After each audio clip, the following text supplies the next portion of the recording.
What do you know about the BBC? About its beginnings, its origins and lemons?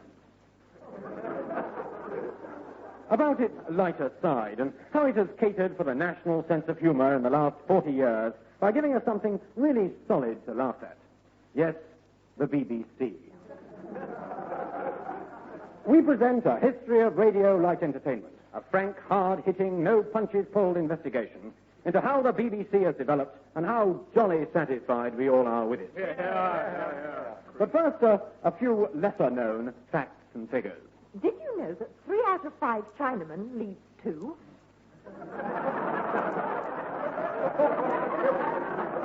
And now some facts and figures about radio. Did you know that in 1964, the BBC broadcast 1 hour a day per head of the population, or to put it another way, half an hour per foot?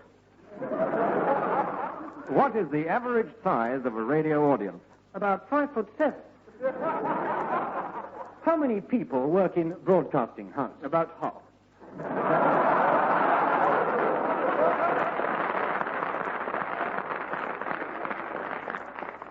That is so old.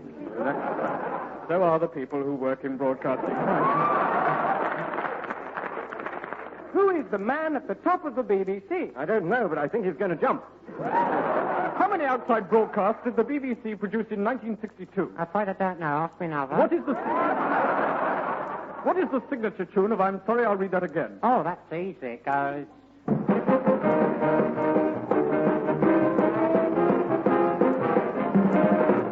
This is I'm Sorry, I'll Read That Again. And in this final program of the present series, we'll be trying to answer some of your questions about radio. When's it finishing? Oh, shut up.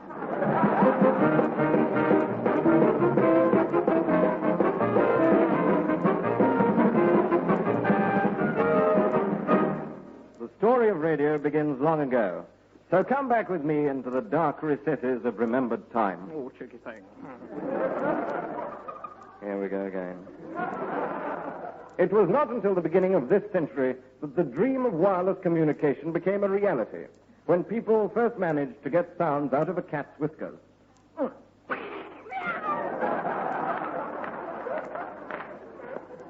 So, let's turn back the clock.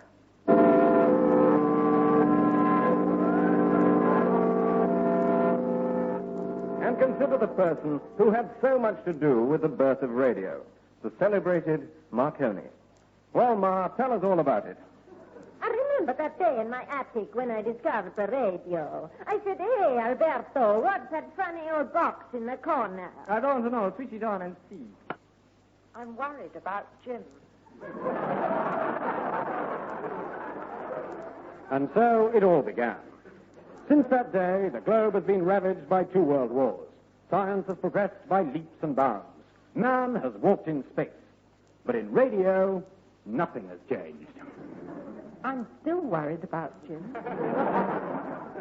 In the early days, broadcasting was mainly done by radio hands. I'm worried about Jim. But eventually, in a concrete bedroom in East Ham, the whole broadcasting service was conceived. Hey, fellas, I've just conceived a broadcasting service. I'm not surprised the amount of time you spend with that radio. Hey, what shall we call it? I know. How about the BBC? What does it stand for? Very little, I can tell you. No, the initials. Oh, I don't know. Bonnie Bouncing Cabbage? Yes, or Big Bag of Crisps. I know. British Broadcasting Corporation. How very dull. And so a name was chosen. And for 2 years, the Bawdy Boozing Club broadcast 2 programs a week until in 1922 it was granted an official charter, on condition that it changed its name. On July the 13th, 1922, the British Broadcasting Corporation, as it then was, broadcast this historic message to the nation. Good evening. Here is the news. Mrs. Dale said earlier today that she was still worried about Jim. But the British public reacted just as if they hadn't heard, which they hadn't, as nobody had a radio set. Nevertheless, the manufacturers caught on to the new idea, and by September, the BBC had a faithful listening audience of 32. And he listened faithfully till he was over 60. However, It soon became a status symbol to own a radio, and people showed them off like a new car. They cleaned them in the street on Sunday afternoon and put little wheels on to take the children for rides. As more and more people listened to radio, the BBC became more ambitious, and the program grew and grew until Mrs. Dale's diary was 12.5 hours long. And then, one historic day, the BBC Planning Committee met for the first time. It's no good. We've just got to have more than one program. Gentlemen. Well, gentlemen, we are obviously divided. The only way to find out is to talk to a typical listener. You rang, sir? Well, I may have jangled a little.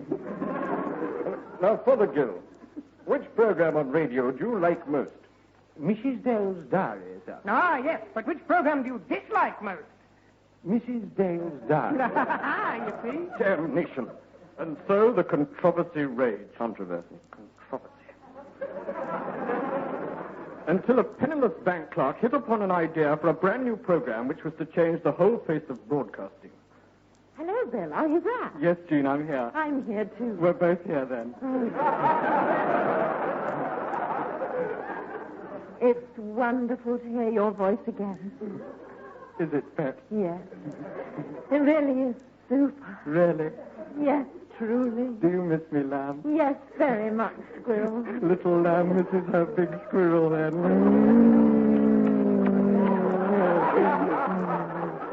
Bill? Don't you think we ought to get on with the program? Oh, must we? Oh, I think so. All right. Well, this is a really bumper bundle. I'll only have time to read a few of them. Corporal Limpy Smith of BAOR 25 requests this for the best girl in the world, Eileen. Private Higgs and Private Mendelbaum of BAOR 43 request it for the best girls in the world, Joyce and Kathleen and Brigadier Harcourt. No, I'm sorry. And Brigadier Harcourt Thompson requests it for Kinky.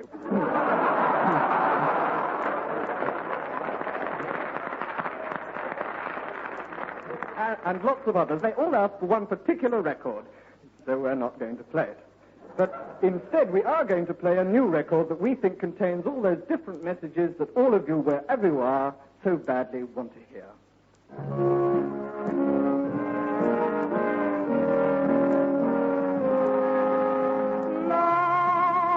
Now is the time to say hello or goodbye. Now is the time to laugh with tears in your eyes, where the mountains of mourn go down to the sea. My Yiddish mama is waiting for me.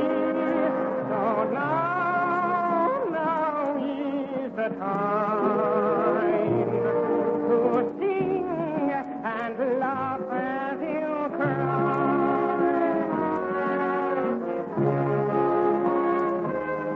Yes, now is the time. If you're in your 80th year, if not, never you mind. We still can spare you a tear. All you grannies and cousins, both near and far, and all silver weddings in pieces so far. Now is the time to sing and laugh as you cry. My dearest darling Jane, it's a hard life in the army, but don't worry, you'll soon be home on leave. Then we'll be together again, and with our friends and neighbors, we'll gather lilacs in a monastery garden. And you'll climb upon my knee, and side by side in the old rocking chair, we'll hum the Stumpy's voluntary, and we'll dance the anniversary waltz to extracts from the nun's chorus. Then I'll count the silver threads amongst the gold as hand in hand we jump over the white cliffs of Dover. And then my old Dutch will burst into tears. And remember, my dear, money can't buy you happiness.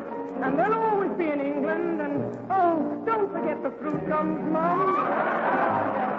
Oh, dear. One more time. Here we go. So now we to cry a little bit more. And bless this heart. There's a welcome here at the door. We will play all our favorites, whatever they are. Ave Maria, oh my Papa. Now we smile and laugh as you cry. Oh, let your troubles go by. Oh, yes, keep that tear in your eye and keep it in your eye and never say die and let the clouds go by. Your troubles go by and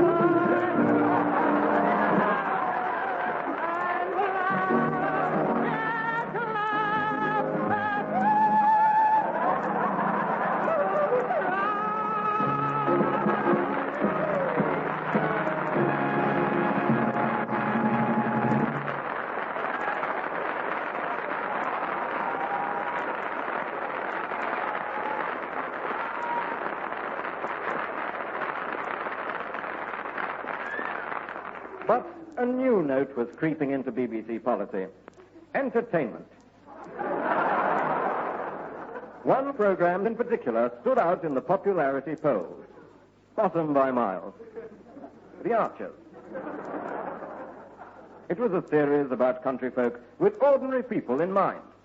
We spoke to one of the creators. Yes, well, we decided that what the ordinary people wanted to listen to was ordinary people behaving just like ordinary people. So we sent a chappie to find out what the ordinary people were doing with it. And what were they doing? Listening to the radio. So it wasn't a great success to start with. I mean, it isn't very exciting listening to people listening to the radio and hearing people listening to people on the radio listening to people, is it? On the radio. So, what did you do? Well, we snooped around a bit to find out what people were doing when they weren't listening to the radio and based our program on that. So that when people stopped doing whatever it was they were doing, they could turn on the radio and hear people going on doing what they'd just been doing, whatever it was, so they didn't have to do it themselves. Quite easier. Well, a series grew which mirrored reports and events of national happenings. But while the Archers remain bitingly relevant on all matters of political and social interest, the BBC has always been at pains to point out that it is in no way connected with the government, and it is certainly not a spokesman for government policies.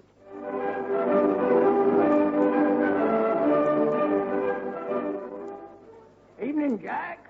Evening, Ned. Quiet at the ball tonight, isn't it? Ah, not surprising, considering as how that Labour government has put up the price of beer again.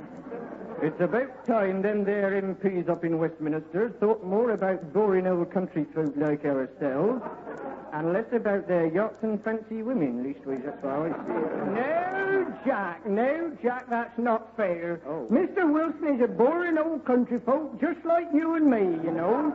They have to put up the price of beer, you see, so that we buy less. And the excess labour in the beer industry is free to make consumer durables for export to other countries. And this inspires confidence in the pound and allows them to drop the price of beer back to the original again. Ah, I never thought of that. No, and not many people do. More's the pity. More's the pity. More the pity. Ah. More people thought about it. Well, yes, especially at this time of the year. What time? Time to renew your television and radio licenses, me old lovely. You wouldn't forget that, would you? Here comes Walter. So we do. No, Ned, me old pal, me old faggot, me old mangle world. Now, to what do we owe the honor of this visit, then, Walter, me old friend? Well, me old pal, me old beauty, me old faggot. I was a-wondering if you'd seen anything of young Jim. Not that young lad what drives his car around at such a speed. Aye, that's the one. Oh. I've always a-telling him that he must restrict his speed to 25 miles per hour in town and 45 miles per hour maximum on the main road. Oh, I'm always telling him that he must restrict his speed to 25 miles per hour in towns and 45 miles per hour maximum on the main roads as well. Oh, 'tis an important thing to remember that. What? To restrict your speed to 25 miles per hour in town and 45 miles per hour maximum on the main road. Well, come to think of it, I did see young Jim a week or two back driving his car through Ambridge at 32 miles an hour. Oh, dear, oh, dear, oh, dear. Walter, what's up then, Walter? Well, his mother said he didn't come home for his tea for the last 2 weeks, like as what he always does. Oh, no. I wonder.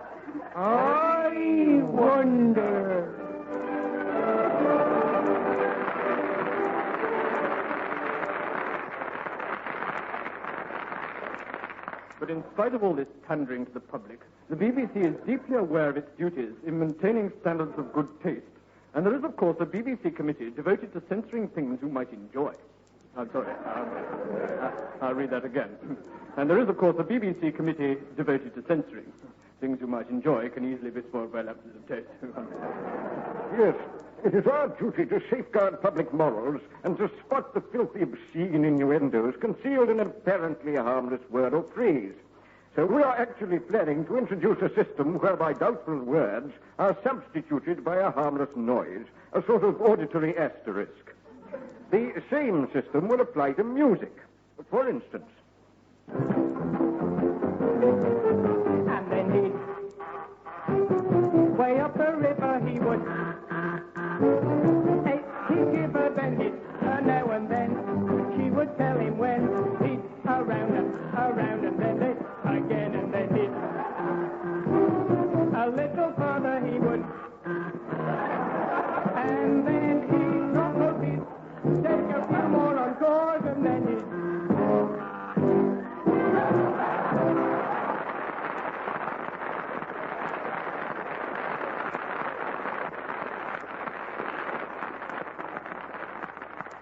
In this way, a song which sounds slightly suggestive can quite simply be made to sound absolutely filthy. But as well as keeping up moral standards, the BBC has always played a great part in keeping up the spirits of the nation in time of stress. And in those darkest hours between supper time and breakfast, the British people have always been steadied and comforted by the sound of one voice. Ladies and gentlemen of Upper Wickham, how are you? Well, tonight, Hammer Pickle visits Upper Wickham. And, you know, I can never visit Upper Wickham and see the lovely Priory without remembering the story of the Yorkshireman in Piccadilly Circus, who was walking along with a barrow full of manure. And he was stopped by a policeman who asked him where he was going with a barrow full of manure. To which the Yorkshireman replied, "By gum, lad, there's monkey gonna be bought, there's monkey about a book."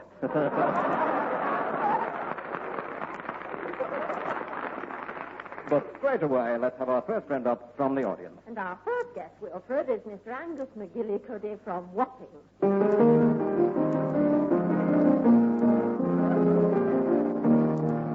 Well, Mr. McGillicuddy, or may I call you Angus? No, you may not. Now, Angus, tell us, what do you do for a living? Wilfred, I'm a pearl diver. Well, is that a fact? No, it's a lie. Wilfred, I am in fact a retired musical comedian, and what is more, Wilfred, I told the first joke, Wilfred, ever broadcast on radio. And will you tell it us now? Wilfred, I'd be very pleased and honored to tell you that joke now, Wilfred. Here it is.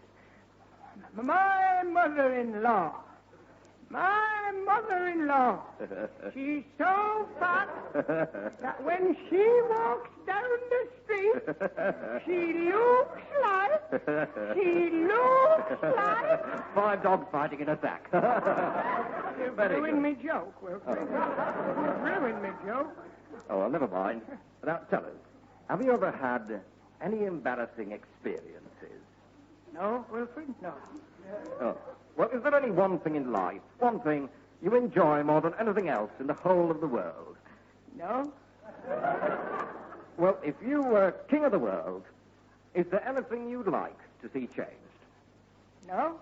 I think you've given him the wrong script, Mabel. Anyway, now it's time for the jackpot question. Oh. And what have we got on the table, Mabel?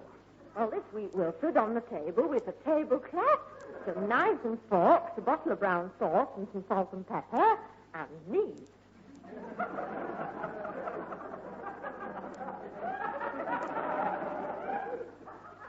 And here is the question.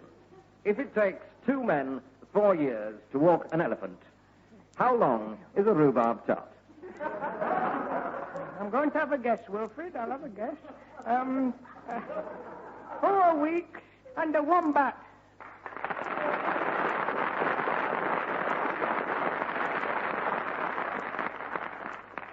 No.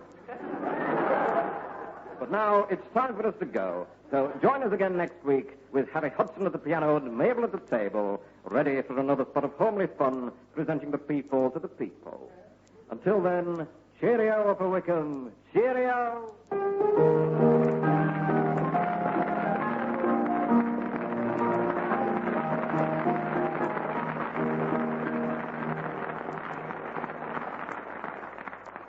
But another challenge was just around the corner. The pop boom.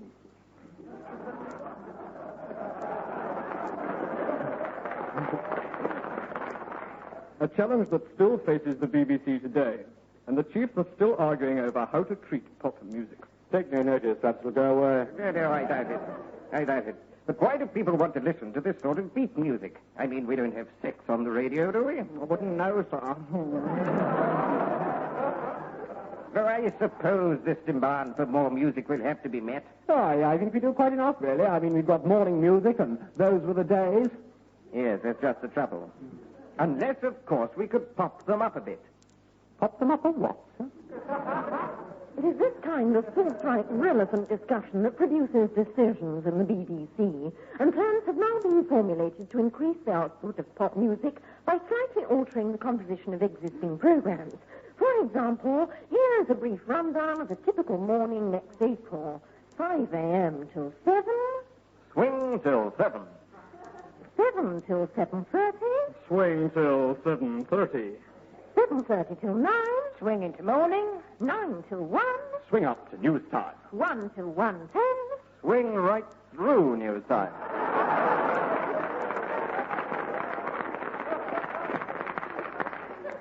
Anyway, we believe that the present pop programs bring pop music to the teenagers in a way that only the BBC can.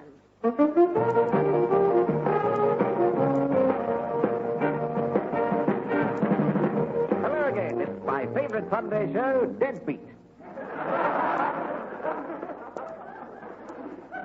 Topping the latest releases, of course, is the fabulous All I Really Want to Do Is You.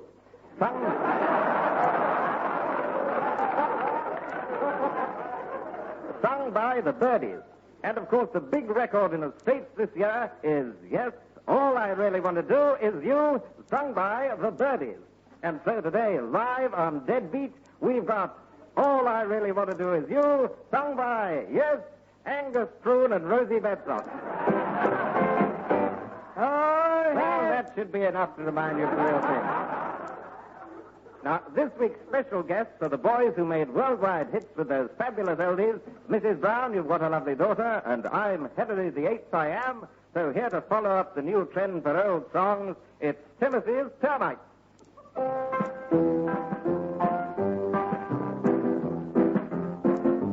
Come into the garden, Maud, for the black night has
So, leafing through the pages of the BBC story, we have arrived at the present time. Happy Christmas. I do hope you like it.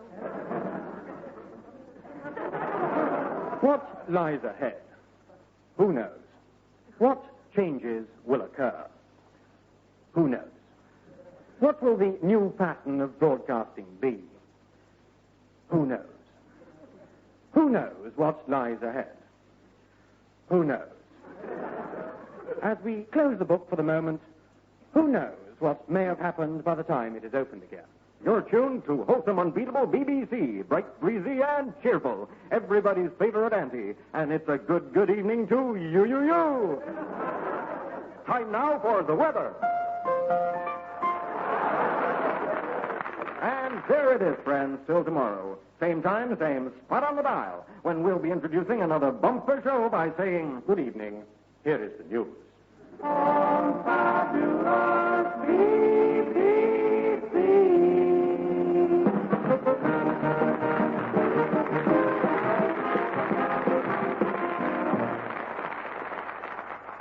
Hello? This is the Late Float Show. Who am I speaking to? Oh, hello. It's Mrs. Smith here. Oh, Mrs. Brown. Hello. Hello. Oh, dear, I'm sorry. I'm not used to being up so late. Nor am I, really. Really? Oh.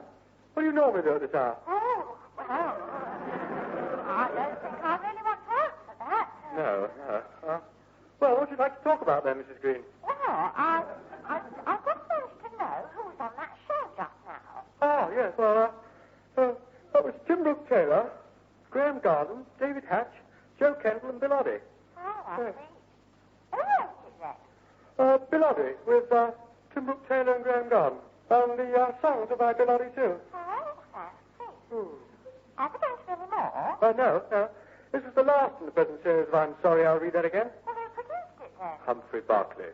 Oh, dear, I am sorry. Yes. Well, Mrs. Jones, it's getting late on the late show, so can we play your record? Oh, yes. I'd like the signature tune of I'm Sorry, I'll Read That Again, please. Oh, of course, yes. Good night. Good night.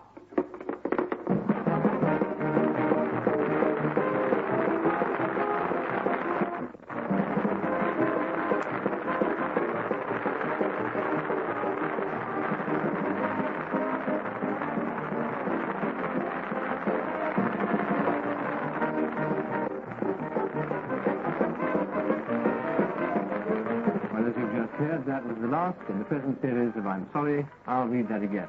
But you may like to know that the program will be returned.